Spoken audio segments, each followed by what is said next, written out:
What's up guys, we're back with another video. Today's video, we are jumping into this 2019 STI. It is currently my daily driver and we are in the midst of tuning.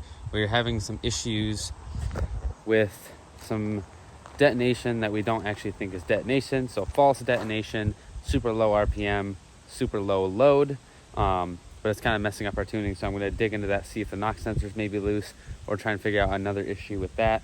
So we have to pull the intercooler off to get to the knock sensor, and I don't know what else we're going to look for, but that's where we're going to start. So let's get this guy in the barn and pull the intercooler off, see what's up. Got to make this quick because it's 90 out here and about probably 70, 75 in the barn. So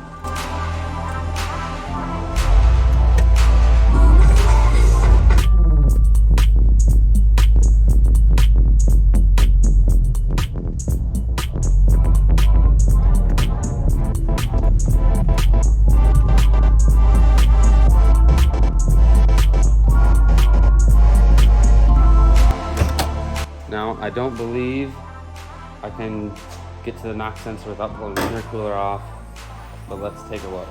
So the knock sensor is buried almost straight down here, which maybe I could just remove this because sometimes these intercoolers are a big pain in the butt, but I'm thinking about removing it anyways. We had an issue with one of these lines to this air oil separator back there. I want to check, make sure it's good. Make sure we don't have any other issues back there. So I might just remove it anyways. Shouldn't be the end of the world to get it back on. I just remember it being a pain when I put the motor back together.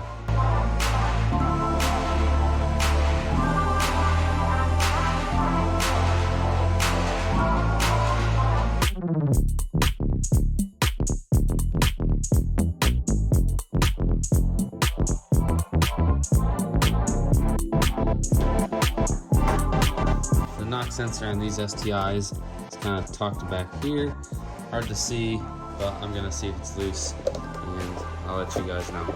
The knock sensor is not loose, so I'm not really sure what it is. I'm gonna swap the knock sensor because I've got a bunch of them, so I'm gonna swap that and see if that helps and go from there. If that doesn't help, I'm not really sure exactly where to go. I haven't really had this issue before. I'm gonna check, make sure there's nothing else that could be rattling or anything loose, and get this thing back together, see if it does it. Hopefully that fixes it. Maybe the knock sensor is a little bit funky. This car, when I bought it, did have a hole in the block, punch right in the top, so maybe it got damaged somehow. I don't really know, but let's swap it and see what happens. I don't normally torque these or angle them a certain way because I've never had problems. However, with some research, they have to be angled, or they should be angled a certain direction, and obviously torqued, so I'm going to do that. It's like 60 degrees. It's like kind of pointing in this direction, and then I think it's like 17 foot-pounds. I'll have to look at it again, but I'm going to do that for this one and see if that solves the problem. That is the knock sensor right there where my pinky is pointing. The correct orientation is about like that. So I'm gonna torque it down, plug it back in, go for a drive. It was 17.5 foot-pounds, so I'm going 18 full throttle.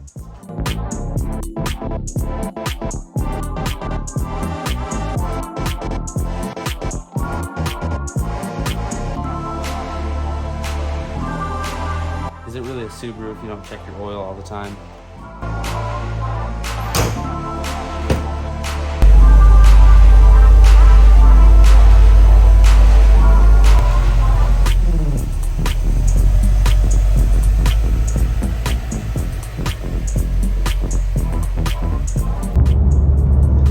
So far, other than just a little bit of slight -1 feedback knock, which is totally normal, we've got nothing, and the car actually feels way better.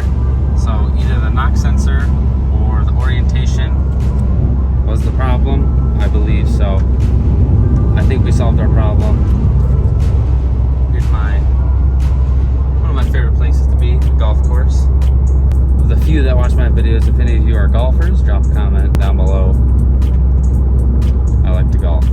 Thanks for watching. Might be a short video, but solved the problem. Thank you for watching.